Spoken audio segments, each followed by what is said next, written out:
Hello everyone, once again welcome back to my channel. तो आज बहुत दिनों के बाद मैं आप लोगों से मिल रहा हूं और ये तकरीबन 2.5 महीने हो गए हैं कि मैंने कोई भी वीडियो नहीं डाला है। तो आप लोग सोच रहे होंगे कि इतने दिनों से घर पे होने के बावजूद मैं वीडियो क्यों नहीं बना पा रहा हूं।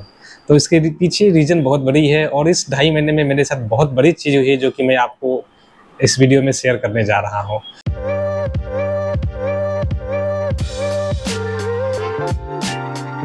तो वो बड़ी बात बताने से पहले अभी तक जितने लोग मुझसे जुड़े हुए हैं मैं उन लोगों को थैंक यू करना चाहता हूँ और जो लोग नए जुड़े हुए हैं मैं उनको फिर से अपना इंट्रोडक्शन दे देना चाहता हूँ। तो मेरा नाम राहुल कुमार है और मैं एक ट्रेनी इलेक्ट्रोटेक्निकल ऑफिसर हूँ। नहीं, कुछ तो गड़बड़ है मेरे इंट्रोडक्शन में। तो मेरा नाम राहुल कुमार है और मैं एक इलेक्ट्रोटेक्निकल ऑफिसर हूँ। तो जी हाँ, आपने सही सुना। जो ट्रेनी का जो वर्ड है वो मेरे इंट्रोडक्शन से हट चुका है और मैं एक सर्टिफाइड ईटीओ बन चुका हूँ। तो इसका मतलब मैंने ईटीओ की सीओसी क्लियर कर ली है और मुझे आप लोगों के साथ ये शेयर करने में बहुत खुशी हो रही है कि मैंने अपने फर्स्ट अटेम्प्ट में ही दोनों रिटन और ओरल्स दोनों क्लियर कर लिए हैं। इसका मतलब है कि मैं एक सर्टिफाइड इलेक्ट्रोटेक्निकल ऑफिसर हूँ और मैं दुनिया के किसी भी मर्चेंट वेसल पे एज ए इलेक्ट्रिकल इंजीनियर काम कर सकता हूँ। तो चलिए मैं अपने सीओसी क्लियर करने के एक्सपीरियंस को आपके साथ शेयर करता हूँ और ये पूरे 2.5 महीने में क्या हुआ। तो इस बात की शुरुआत मैं शुरू से करता हूँ कि मेरी प्रिपरेशन कब और कहाँ से स्टार्ट हुई थी। तो जब मैं अपने पहले सेल कंप्लीट करके आया था और जब मैं वापस अपने नवंबर में जब सेकंड सेल के लिए गया था नवंबर 2022 में, तो उसी टाइम मेरे माइंड में था कि मुझे अपने इस कॉन्ट्रैक्ट कंप्लीट करने के बाद सीओसी क्लियर करनी है, फर्स्ट अटेम्प्ट में क्लियर करनी है और जितना जल्दी क्लियर कर सकूँ। तो इसके लिए मैंने घर से ही कुछ नोट्स, क्वेश्चन पेपर्स मैंने सारे कलेक्ट कर लिए थे ताकि मैं जहाज़ पे जाकर पढ़ सकूँ। मैं लेकर गया था तो बहुत कुछ, लेकिन ज़्यादा कुछ पढ़ा नहीं था। जहाज़ पे ऑलरेडी बहुत सारे काम होते हैं और जो फ्री टाइम होते हैं हम थोड़े बहुत मस्ती कर लेते हैं, इधर उधर कर लेते हैं। तो जहाज़ से पढ़ाई बिल्कुल नहीं होती, लेकिन मैंने प्रिपरेशन वहीं से स्टार्ट कर दिया था। थोड़ा बहुत मैंने पढ़ना शुरू कर दिया था। जो भी ओरल्स के क्वेश्चन पूछे जाते थे मैं अपने ईटीओ से, सेकंड इंजीनियर से, मैं उन्हीं टाइम उन लोगों से डिस्कस करना स्टार्ट कर दिया था, क्योंकि मुझे बहुत हेल्प हुई थी। उसके बाद रिटन के लिए मैंने ज़्यादा कुछ प्रिपेयर नहीं किया। एक दो कुछ न्यूमेरिकल क्वेश्चंस थे जो कि मैं डेली 2-3 दिन में एक न्यूमेरिकल क्वेश्चन सॉल्व कर लिया था। तो मैंने स्टार्ट तो किया था बहुत ही जोश के साथ कि एकदम क्लियर कर लेना है, जब मैं जहाज़ पे ऑन बोर्ड पे रहूँ तभी से ही प्रिपरेशन स्टार्ट करनी है। लेकिन वो जो जोश होता है वो 10-15 दिन तक ही रहता है, उसके बाद फिर से वो छूट गया था प्रिपरेशन। तो जस्ट मैं जो भी हर मंथली जो ओरल से क्वेश्चन होते थे वो टेलीग्राम ग्रुप पे आ जाते थे, तो मैं उनको नोट डाउन कर लेता था और जिसमें मुझे जो भी डाउट होते थे मैं अपने ईटीओ से, सेकंड इंजीनियर से, उन लोगों से जाकर इंजन रूम में जब भी जो 8 to 5 जो काम होती है, जब भी फ्री टाइम होता था, टी टाइम होता था, मैं उन लोगों से क्वेश्चन पूछा करता था कि सर ये कैसे होता है, वो कैसे होता है। तो मेरी प्रिपरेशन उसी टाइम से स्टार्ट हो गई थी। मैं अपने फर्स्ट कॉन्ट्रैक्ट में ज़्यादा कुछ प्रिपेयर नहीं किया था, मतलब मैं बस सीखने के लिए गया था वहाँ पे और इसी पे फोकस कर रहा था। एग्जाम होता था कि मैं बिल्कुल कोई टेंशन नहीं ले रहा था। सेकंड कॉन्ट्रैक्ट से मैंने अपना प्रिपरेशन स्टार्ट कर दिया था, लेकिन वो भी ज़्यादा कुछ नहीं हुआ। मैं बोल सकता हूँ कि 10 to 15% मेरा preparation on board he start हो गया था ईटीओ सीओसी के लिए। उसके बाद अप्रैल में मैं वापस घर आया साइन ऑफ करके। उसके बाद जो कुछ मैंडेटरी रिक्वायरमेंट्स थे सीओसी के लिए, तो पहला तो अपना था कि एसआईडी कार्ड होना चाहिए। एसआईडी कार्ड होगी तभी हम एडवांस कोर्स कर सकते हैं। तो एसआईडी कार्ड बनने के बाद मैंने अपना एडवांस एसटीसीडब्ल्यू का कोर्स किया। तो 2 अप्रैल को मेरा साइन ऑफ हुआ था अपने सेकंड कॉन्ट्रैक्ट के बाद और मुझे एसआईडी कार्ड मिलने में तकरीबन 15-20 दिन लग गए थे। उसके बाद मैंने अपना एडवांस एसटीसीडब्ल्यू कोर्स स्टार्ट किया और अप्रैल खत्म हुआ। अप्रैल के बाद मई मिड तक मेरा एडवांस एसटीसीडब्ल्यू कंप्लीट हो चुका था। उसके बाद मैंने अपना असेसमेंट कंप्लीट किया। इन सब की डिटेल्स मैं अपने प्रीवियस वीडियो में दिया हूँ कि असेसमेंट कैसे करते हैं, कैसे फॉर्म अप्लाई करते हैं। तो अगर आप असेसमेंट करना चाहते हैं तो वहाँ से देख सकते हैं। असेसमेंट करने के बाद मैंने अपना प्रिपरेशन स्टार्ट कर दिया था। इस बीच में बहुत चीज़ें होती रही, घर का काम, घर पे आना जाना, कुछ पर्सनल काम, फैमिली वर्क, फैमिली बिजनेस, ये सब चीज़ में होते रहा। तो कुछ टाइम इधर चलता गया, प्रिपरेशन कुछ खास अच्छी नहीं चल रही थी। तब समय आया था, मैंने अपना रिटन का एग्ज़ाम जुलाई में दिया था। तो जुलाई से जस्ट एक मंथ पहले 20 या 22 तारीख हो रहे होंगे, मैं जस्ट डिसाइड कर रहा था। मेरे असेसमेंट कंप्लीट हो चुकी थी, मैं डिसाइड कर रहा था कि मुझे रिटन एग्ज़ाम देना चाहिए, नहीं जुलाई में दूँ या अगस्त में दूँ। फिर उसी टाइम मैंने अपने एक सीनियर से बात किया, नाम उनका अभिजीत है। उनसे बात है कि क्या करूँ, एग्ज़ाम देना चाहिए कि नहीं देना चाहिए। 20 दिन ही मेरे पास है, क्योंकि एग्ज़ाम शेड्यूल हो चुका था 17 जुलाई को और मैं 20 जून को मैं डिसाइड करा था क्या करूँ, एग्ज़ाम दूँ या ना दूँ। फिर अभिजीत ने मुझे गाइड किया, उसने बोला कि आराम से क्लियर हो जाएगा। 20-25 दिन आप अच्छे से पढ़ोगे, डेली 5-6 घंटे पढ़ोगे तो आराम से आपका क्लियर हो जाएगा। कि बहुत बेसिक क्वेश्चन पूछते हैं, सारे क्वेश्चंस रिपीटेड होते हैं प्रीवियस ईयर्स के, तो वो सब आप कर लो। फिर मैं मोटिवेट होकर मैंने एग्ज़ाम्स के लिए अप्लाई कर दिया जुलाई में, और 17 जुलाई को मेरा एग्ज़ाम हो गया रिटन का। और एग्ज़ाम मेरा बहुत अच्छा गया। मैंने 9 क्वेश्चंस होते हैं, मैं सारी डिटेल्स बाद में आपको शेयर करूँगा, क्वेश्चन पेपर भी शेयर करूँगा। तो 9 क्वेश्चंस होते हैं 3 सेक्शन में, एक सेक्शन में 2-2 क्वेश्चन शेयर बनाना होता है। तो मेरा एग्ज़ाम मैंने 6 के 6 क्वेश्चंस अटेम्प्ट किए और सारे के सारे अच्छे से लिख कर आए, और इसका यही नतीजा था कि मेरा एग्ज़ाम रिटन जो होता है वो फर्स्ट अटेम्प्ट में क्लियर हो गया। लेकिन वो 20 से 25 दिन में मैंने बहुत पढ़ा, तकरीबन 8 से 10 घंटे में डेली पढ़ा करता था। और इसके लिए मैंने रात का समय चुना था, क्योंकि दिन में अक्सर क्या होता है कि फ़ोन होता है, कॉल्स आती रहती है, मैसेज आती रहती है। तो मैं तो ऐसे ही एक बहुत ज़्यादा ही सोशलाइज पर्सन हूँ, बहुत सारे मैसेज, लोग का कॉल्स मैसेजेस आते रहते हैं, तो इसलिए बहुत डिस्टर्बेंस होती है दिन में। इसलिए मैंने डिसाइड किया कि मैं रात को पढ़ूंगा। 11 से 12 बजे मैं स्टार्ट करता था पढ़ने के लिए, और सुबह 6 से 7 बजे तक कंटिन्यूस पढ़ाई करता था, बीच में थोड़ा बहुत गैप लेकर थोड़ा बहुत गेम्स खेल कर, ताकि माइंड थोड़ा फ्रेश हो जाए। तो इस तरह से मैंने 20 से 25 दिन तक कंटिन्यूस 8 से 10 घंटे पढ़ाई की, और इसका यही नतीजा रहा कि मेरा एग्ज़ाम फर्स्ट अटेम्प्ट में क्लियर हो गया, और इससे बहुत खुशी हुई है।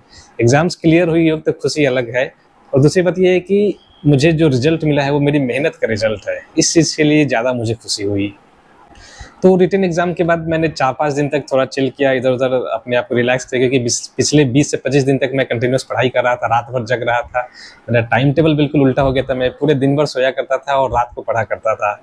तो उसके बाद मैंने फिर से 4-5 दिन का गैप लिया, 1 वीक तक इधर-उधर मस्ती की, घूमा फिरा इधर। उसके बाद फिर से नए जोश के साथ ओरल्स की प्रिपरेशन के लिए स्टार्ट कर दिया। ओरल्स की प्रिपरेशन के लिए भी मेरा सेम जो स्ट्रैटेजी था, रात में पढ़ना है, दिन भर सोना है, और रीज़न वही था, कोई डिस्टर्बेंस नहीं चाहिए पढ़ाई के समय। और मेरा जो ओरल का डेट आया, वो मैंने कोलकाता एमएमडी से एग्ज़ाम्स दिए सारे, असेसमेंट भी कोलकाता एमएमडी से, रिटन ओरल से, सब चीज़ कोलकाता एमएमडी से हुआ। तो 24 अगस्त को मेरा ओरल शेड्यूल हुआ, और ओरल्स का डेट जस्ट 1 वीक पहले आता है। तो जितने भी टॉपिक्स मुझे बताए गए थे, जितने भी मैंने टॉपिक्स को मैंने रिसर्च किया, कलेक्ट किया, क्या क्या क्वेश्चंस पूछे जाते हैं कोलकाता एमएमडी में, क्या क्या इंपॉर्टेंट बुक्स पढ़नी है, वो सब पढ़कर मैं 24 अगस्त तक रेडी हो गया था, और 24 अगस्त को ओरल्स दिया। ओरल्स में क्या पूछा गया है, किस तरह से आंसर किया, क्या क्या, वो डिटेल्स में अपने दूसरे वीडियो में बताऊंगा आपको, कैसे प्रिपेयर करनी है, कौन कौन से बुक्स, कौन कौन से पीडीएफ पढ़नी है, वो सब डिटेल्स मैं आपको बताऊंगा। बिकॉज मेरा ओरल्स भी तकरीबन 40 से 45 मिनट चला था, और मैंने अधिकतर क्वेश्चंस के जवाब दिए। 1-2 क्वेश्चंस मुझे नहीं पता था, तो मैंने उसका आंसर भी बोला कि सर मुझे नहीं पता है, मैं अगली बार पढ़ के आऊँगा। तो ओवरऑल ये बहुत अच्छा एक्सपीरियंस था, और रिजल्ट फाइनली मुझे पास कर दिया गया, और बहुत खुशी हो रही है कि रिटन और ओरल्स दोनों मैंने एक ही अटेम्प्ट में क्लियर कर लिया। तो बहुत जल्दी मैं एक वीडियो बनाने जा रहा हूं, जिसमें किस तरह से प्रिपेयर करनी है, रिटन के लिए क्या क्या मटेरियल्स है, ओरल्स के लिए कैसे प्रिपेयर करनी है, डिटेल्स वीडियो में बनाने जा रहा हूं। आप सभी के लिए चीज़ें बहुत आसान कर दूंगा। जो मुझे डिफ़िकल्टी हुई प्रिपेयर करने में, वो मैं आपके लिए चाहूँगा कि वो आपको डिफ़िकल्टीज ना हो। और मेरा एग्ज़ाम्स फर्स्ट अटेम्प्ट में क्लियर करने का एक और रीज़न मैं बोलना चाहता हूँ कि जैसे कि बोलते हैं, एक कहावत है, जहाँ चाह वहाँ राह। उसका मतलब कि अगर आपकी चाहत स्ट्रॉन्ग हो तो आपको वो चीज़ ज़रूर मिलेगी। तो मेरे साथ भी केस ऐसा ही था। मैंने अपना 2 कॉन्ट्रैक्ट कंप्लीट किया। जो मेरा 8 महीने की ऑनबोर्ड ट्रेनिंग होती है, उसकी रिक्वायरमेंट वो कंप्लीट करने के बाद मेरी कंपनी का इंस्ट्रक्शन था कि आपको अपने एग्ज़ाम्स क्लियर करके आनी है, तभी हम आपको वापस लेंगे।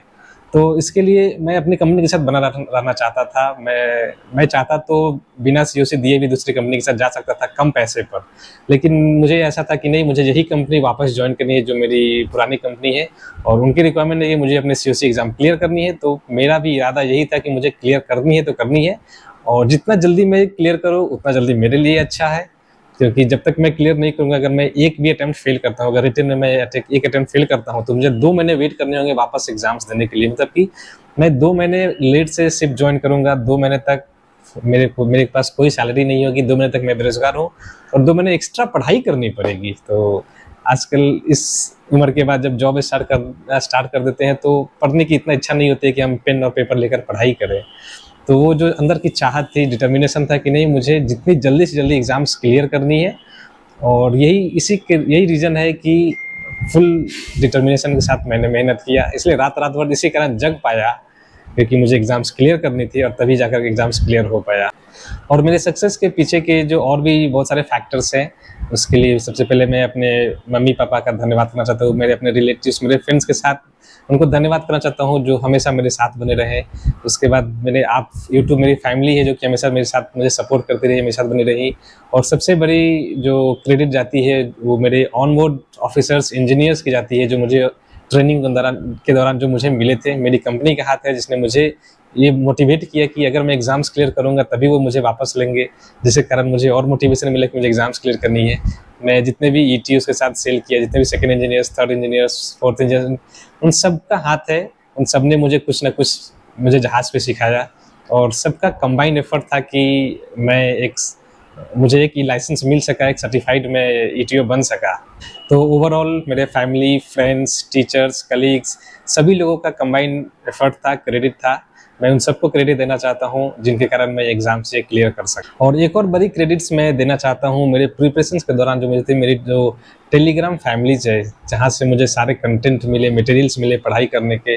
और मैं स्पेशल नाम लेना चाहता हूं अपने लक्ष्य भैया को, जिन्होंने इस पूरे प्रिपरेशंस के दौरान साथ दिया। डेली डिस्कशन करते थे, डेली जो भी डाउट होता था उनको कभी भी मैसेज कर दो, वो हमेशा आंसर्स भेजने को रेडी थे। कॉल्स पे भी वो आंसर्स देने को रेडी थे, समझाते थे। डेली शाम को 4 से 5 या 4 से 6 2 घंटे की डिस्कशंस होती थी। तो सेल्फलेसली विदाउट एनी प्रॉफिट वो आकर हमारे साथ जुड़ते थे, हमें डिस्कशन में हेल्प करते थे। अब उनसे जो भी क्वेश्चंस पूछो वो बिल्कुल पेशेंसली हमें समझाते थे, चाहे वो बेसिक्स क्वेश्चंस हो। तो बहुत बहुत धन्यवाद लक्ष्य भैया का, जिन्होंने मेरे प्रिपरेशंस में हेल्प की। और वो बाकी सभी लोगों की हेल्प करते हैं, बहुत ही ज़्यादा हम्बल पर्सन है।